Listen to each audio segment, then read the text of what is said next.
很久很久以前，人类为了资源争得头破血流，从远古争夺火种，到工业时代抢夺煤炭、石油，每个时代都有决定胜负的关键资源。而在21世纪，这种关键资源变成了一块小小的硅片，也就是芯片。芯片被称为现代社会的数字石油，没有芯片，智慧手机不会比板砖聪明，汽车也开不动，甚至导弹都飞不准。可以说，芯片就是现代文明的基石。在冷战时期，谁拥有核武器，谁就拥有话语权。而如今，谁掌握先进芯片技术，谁就在全球竞争中占据上风。美中两个超级大国都把芯片视为战略制高点，世界各国你追我赶，展开了一场没有硝烟的科技战争。而在这场战争中，一个看似不起眼的小岛台湾，却因为芯片产业的霸主地位，成了全球瞩目的焦点。故事要从美国前总统唐纳德·特朗普说起。这位以语不惊人死不休著称的领导人，最近抛出了一番石破天惊的言论，把台湾和芯片推上了风口浪尖。事情发生在2024年夏天，特朗普在接受采访时猛然表示，台湾应该为我们的防卫买单。他理由很简单直白，台湾拿走了我们100%的芯片生意，美国保护台湾就像保险公司白干了活，却什么也没得到。一时间，金融市场都紧张起来，全球最大芯片代工企业台积电的股价闻风下跌，可想而知这话有多震撼。台湾方面也是尴尬又无奈，美国虽然没有和台湾正式建交，却一直是台湾最重要的靠山。如今特朗普直截了当要求保护费，让台北的政要们一时不知如何作答。其实，特朗普对台湾芯片产业的眼红早有预兆，在他眼里，台湾简直是靠芯片产业掏空了美国高科技制造业的罪魁祸首。特朗普曾夸张地将美国比作保护台湾的保险公司，却1分钱保费都收不到。这种商人式的算计听起来粗鲁，却道出了一个令人深思的现实：世界最先进的芯片几乎全仰赖台湾制造。特朗普看在眼里，急在心里。他明白芯片对于美国的重要性，也明白美国本土的芯片制造已经落后。于是，在特朗普执政期间乃至卸任后，他多次针对台湾科技巨头放出强硬言论，甚至采取实际行动，企图把这些宝贝收入自家囊中。台积电必须来美国建厂，否则就等着被课100%的重税。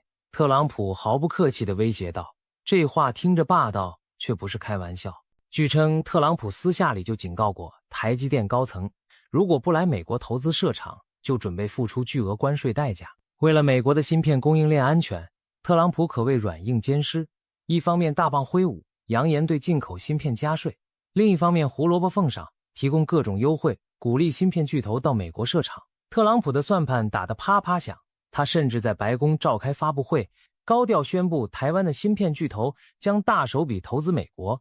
台积电是世界上最强大的公司，特朗普在发布会上毫不吝惜溢美之词，没有半导体就没有经济，而台湾几乎垄断了这个市场。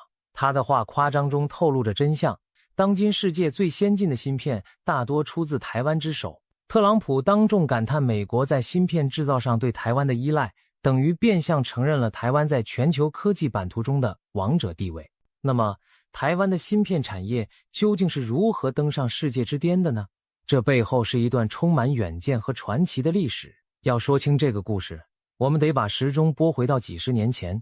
上世纪70年代，台湾还是一个以出口水果、鞋子、雨伞等低端制成品为主的经济体，和高科技几乎不搭界。但有眼光的领导者已经开始思考，下一个世代的关键产业是什么。当时的台湾政府高层认识到，半导体可能就是改变命运的机会。1976年，台湾政府与美国 RCA 公司签订了一项震撼业界的计划。RCA 项目，简单说，就是花钱把美国先进的晶圆制造技术和设备买回台湾，来培养本土团队。为了这一步，台湾政府下了血本，选拔了一批年轻工程师，送往 RCA 受训，学习芯片制造的真本领。这些被派往美国取经的工程师们没让人失望，他们勤学苦干，把 RCA 的半导体工艺学了个透。甚至传说，1977年台湾在自己土地上建起的试验工厂，生产出的芯片良率还超过了 RCA 美国本部。这一战绩让国际同行刮目相看，也让台湾政府更有信心继续在半导体领域深耕。1980年，台湾成立了第一家本土芯片公司联华电子 UMC， 这是在政府主导下将试验工厂的团队和技术分拆出来创立的企业。UMC 的诞生标志着台湾正式踏入半导体制造业的大门。然而，要在国际上站稳脚跟，台湾还需要更大的跳跃。关键人物这时登场了，张忠谋博士，英文名 Morris Chang。 张忠谋可是芯片圈的传奇人物，他出生中国，在哈佛、麻省理工深造，是德州仪器公司苦干了25年的老臣。在美国，他做到公司副总裁的高位，却始终没能当上 CEO。1985年，年过半百的张忠谋被台湾政府三顾茅庐请了回来，担任工业技术研究院 ITRI 院长，让他主导台湾芯片产业的发展方向。张忠谋一上任就提出了一个颠覆传统的大胆构想：专业晶圆代工厂。什么意思呢？在当时，大多数半导体公司都是自己设计芯片，自己生产，所谓 IDM 模式，垂直整合。但张忠谋却决定，台湾不跟那些巨头硬碰硬去做自己的品牌芯片，而是专心做一个代工厂，专门帮全世界其他公司制造芯片，不跟客户竞争，只当幕后英雄。这个想法在当年可谓石破天惊，别人都想当冠军，你却甘当配角，很多人不理解。然而张忠谋看得远，他预见到无晶圆厂的设计公司将会兴起，这些没有自家工厂的芯片设计公司需要可靠的制造伙伴，而台湾正好可以扮演这个角色。台湾政府被他的思路说服了，决定全力支持这个专业代工厂计划。当时要办高科技企业，既需要技术，也需要钱和信誉。张忠谋亲自出马，游说国际大公司投资合作。他找了10几家芯片公司谈合作，几乎都被拒绝。毕竟让别人来培养一个未来可能的竞争对手，听上去不划算。只有荷兰的飞利浦公司同意入股，并且提供部分技术支援。飞利浦出资约占新公司 27.5%， 台湾政府和本地投资者出了剩下的资金。1987年，台湾机体电路制造股份有限公司正式成立，也就是举世闻名的台积电 TSMC 的诞生。台积电初创时规模不大，只能承接一些简单芯片的代工订单，但因为不与客户竞争，又有政府和飞利浦背书，慢慢赢得了客户信任。1990年代，正赶上全球半导体行业一个大变革，许多美国公司只设计芯片，不愿投入巨资建厂生产，纷纷成为无厂设计公司 Fabless。 比如大家熟知的超微 AMD， 后来把工厂分拆了。英伟达从头就是纯设计公司，这些公司需要生产伙伴时，往往发现台积电是最佳选择。台积电抓住机会，订单接到手软，规模和技术实力突飞猛进。到了2000年代，台积电已经稳居全球最大的晶圆代工厂宝座。此时竞争者包括韩国的三星以及台湾本土的 UMC 等。但台积电有几个法宝令对手难以企及。一是绝对中立，它从不开发自有品牌芯片，不抢客户饭碗。二是疯狂投入研发和扩产，每年利润的大头都砸回去，升级工厂设备，提高制程工艺。三是超强的供应链和人才，无数经过严格训练的工程师、技师，围绕新竹科学园区形成了一个高效的半导体产业集群。这个集群里还有做 IC 设计的，做封装测试的，做材料设备的公司，形成了完整生态。这种集中度带来效率和协同效应，越做越强。2010年代之后，台积电迎来了一个黄金时代。一个标志性事件是苹果公司的加入。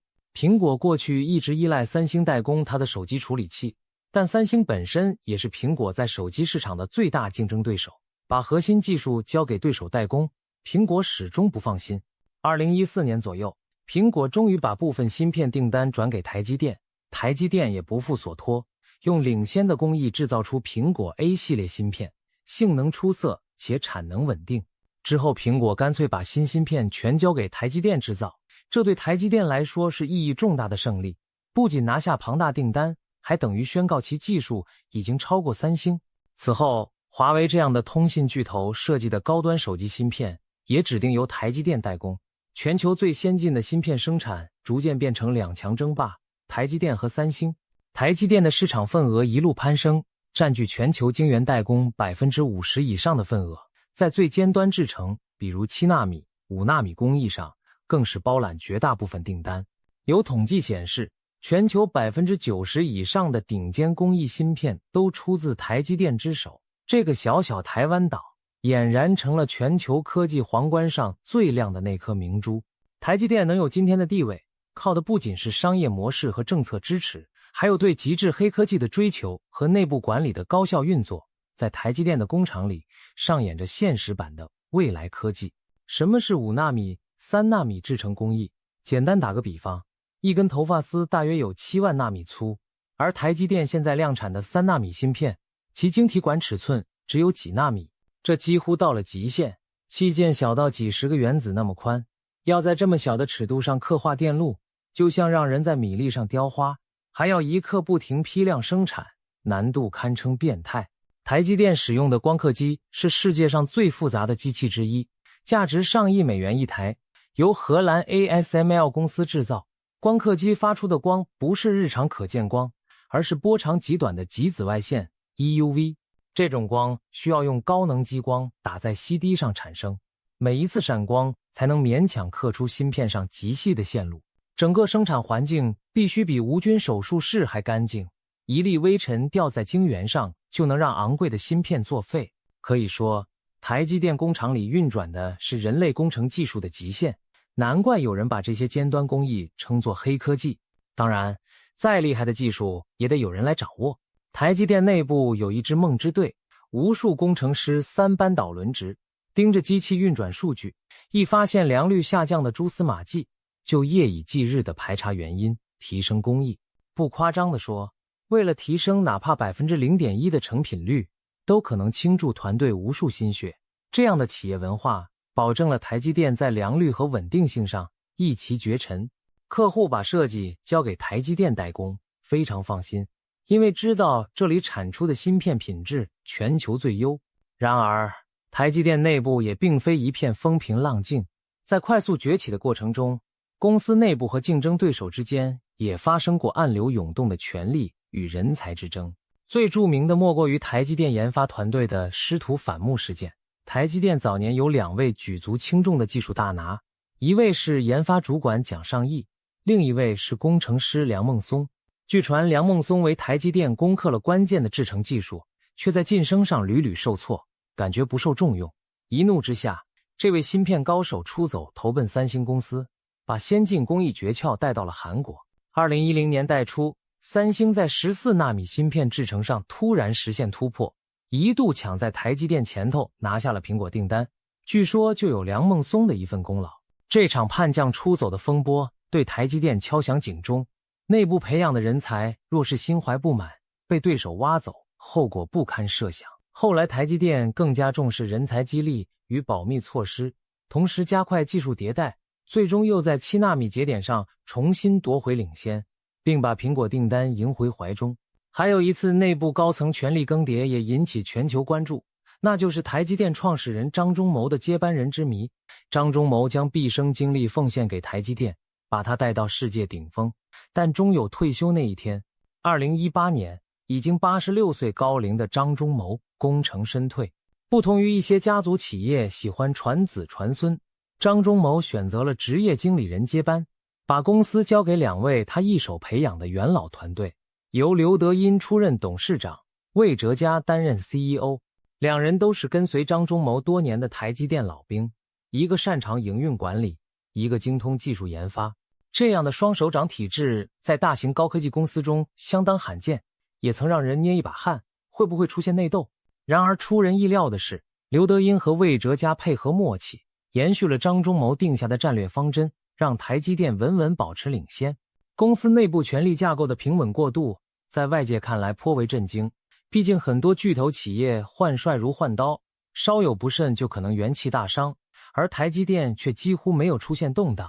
这种管理层的团结和稳定，也是台积电长盛不衰的原因之一。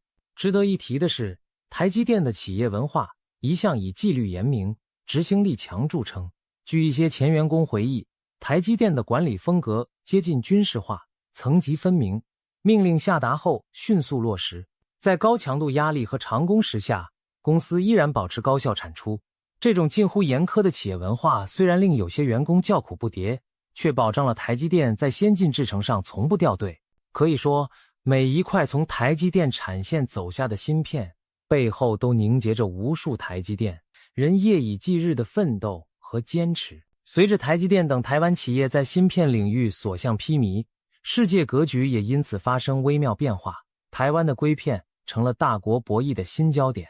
在地缘政治上，台湾本就是美中之间的敏感议题，如今再叠加芯片这个战略资源，更让局势如同火上浇油。先看美国的角度，美国是科技超 power， 但在高端芯片制造上，居然渐渐落到了台湾手里，这是很多美国战略家难以接受的现实。尤其国防领域，尖端战机、卫星、精确制导武器都需要最先进的芯片，如果这些芯片只能从台湾买，美国难免心里打鼓，万一哪天供货断了怎么办？更别提大量民用产业，如手机、电脑甚至汽车都仰仗台湾芯片，一场突发的地缘危机就可能让美国工厂陷入瘫痪。于是，美国对台湾的芯片依赖被上升到了国家安全的层面。特朗普政府和随后接任的拜登政府虽然政见不同，但在这一点上出奇的一致，必须降低对台湾芯片的依赖，把制造能力拉回美国。特朗普执政时就开始对中国公司华为痛下杀手，推出禁令，切断其获得先进芯片的途径。由于美国制定了规则，任何全球芯片厂只要用到美国技术，就不能随便供货给华为。台积电作为华为高端芯片的代工方，不得不在2020年停止向华为出货。这一举措让华为手机业务元气大伤，也让中国意识到被人扼住了咽喉。而美国也看清，自己手里的杀手锏之一，正是台积电等企业掌握的制造工艺。如果美国不掌控芯片制造，将来对付强敌时，武器库里就少了一把利剑。于是，特朗普除了打压中国，还大力拉拢台湾企业。2020年，台积电宣布将在美国亚利桑那州投资兴建晶圆厂，这背后就有特朗普政府的积极游说和推动。当时消息一出，美国舆论一片欢腾，终于要让世界最先进的芯片在美国产出了。特朗普把这当作自己的政绩，到处宣扬美国制造业复兴。另一边，美国也曾和另一家台湾科技巨头富士康组装 iPhone 闻名，谈妥在威斯康星建厂的计划。特朗普亲自站台宣布那个大项目，号称能创造上万就业。然而后来富士康的美国工厂项目严重缩水，几乎变成一场空欢喜。这也凸显了将成熟的亚洲供应链迁移到美国的难度。2021年后，特朗普卸任，但美国对芯片供应链的焦虑并未减轻。拜登政府更是推出了芯片与科学法案，拨款数百亿美元补贴芯片厂在美投资。台积电也因此获得了美国政府承诺的约66亿美元补助，加码扩大亚利桑那工厂规模。看起来，美国是铁了心要打造本土芯片生产能力。然而，这过程注定不可能一蹴而就。台积电在美国建厂，就遇到用工文化差异、成本飙升等难题。台湾派去的工程师发现美国工人不愿加班，熬夜抢进度，而美国本地团队也抱怨台湾管理风格太过强硬，工作压力太大。2023年，台积电不得不把部分技术骨干从台湾调往美国，帮助解决工厂延迟问题。这些插曲说明，芯片制造不只是砸钱买设备，还需要多年累积的管理经验和人才团队，不是换个地儿就能轻易复制成功的。再看中国大陆方面，中国这些年也认识到芯片命门被人掐住，非常焦虑。一方面投入巨资发展自己本土的半导体产业，希望减少对美国和台湾的依赖。另一方面，中国视台湾为领土的一部分，若有朝一日完成两岸统一，台积电这样的科技明珠自然是囊中之物。然而，这种如意算盘并不容易实现。台积电的技术敏感度极高，美国和国际社会怎可能坐视顶尖工艺落入中国完全控制？更何况，一旦台海爆发冲突，芯片生产很可能首当其冲遭殃。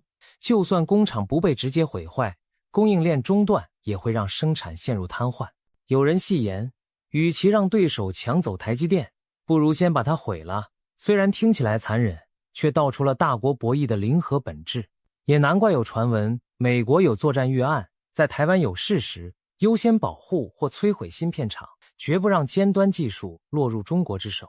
正因为台积电所在的台湾对全球至关重要，有学者提出了龟盾理论，认为台湾的芯片产业就是保卫台湾的隐形盾牌，全世界包括中国都离不开台湾的芯片供应，所以没人敢轻启战端，否则等于打烂全人类共同的科技基石。当然也有人反驳，说台积电在海外设厂，技术转移会让这面龟盾逐渐失去作用，但至少眼下，台湾的芯片霸主地位依然无人撼动，这让台湾在国际上有了一张独特的王牌，也让这张王牌背后的博弈更加惊心动魄。深入剖析下来，我们不禁要问，台湾的芯片产业为何能称霸全球？归纳起来，主要有以下几点原因。一、政府远见与早期投入。早在几十年前，台湾政府就洞察到半导体的重要性，果断投入巨资，购入技术，培养人才，从 RCA 技术转移到成立工研院，扶植台积电，这些举措为日后崛起打下基础。可以说，没有当年政府在看不见回报时的大胆投入，就没有今天台湾芯片业的腾飞。二、奇才领航与商业模式创新。张忠谋这样的卓越领袖，为台湾芯片业找到了一条差异化道路，专业代工的商业模式，不与客户竞争而服务客户，使台积电赢得全球信任。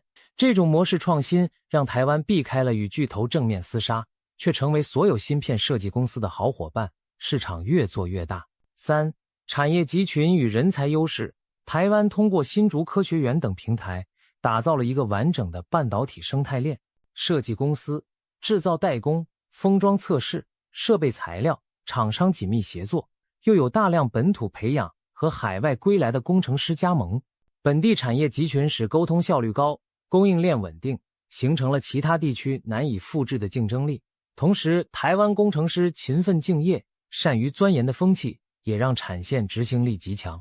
四、持续研发投入和技术积累。芯片制造是资本和技术密集型产业，必须不断砸钱、砸时间研发新工艺。台积电几十年如一日，每年拿出营收的大比例投入先进制程研发，在技术路线选择上也高瞻远瞩。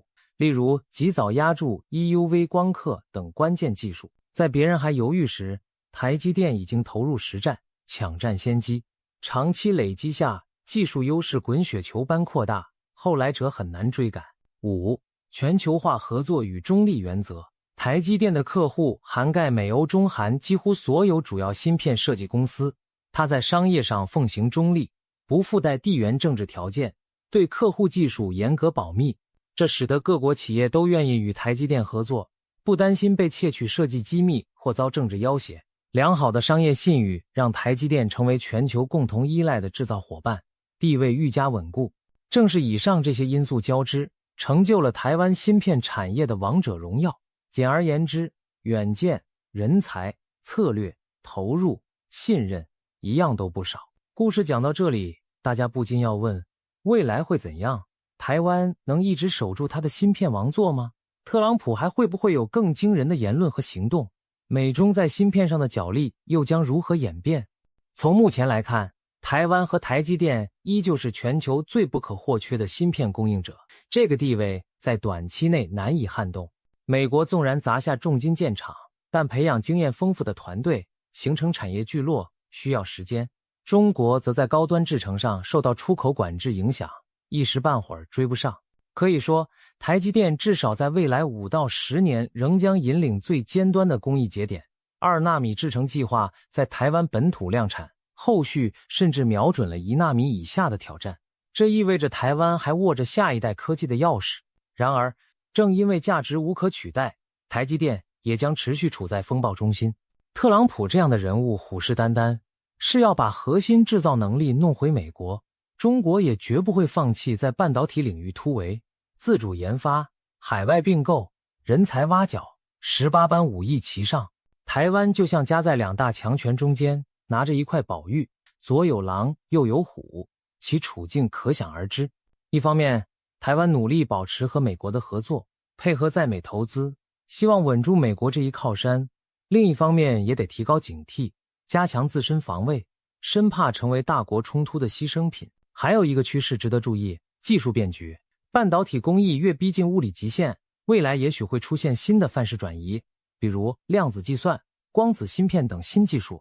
如果有一天芯片不再以硅为基底，或者设计制造的范式革新，那么现在的格局可能被打破。当然，这些还是未知数。在可以预见的未来，硅基芯片依然是主导，而台湾仍然是那个最重要的炼金术士。结尾不妨回到特朗普那句夸张的感慨：全球未来由台湾决定。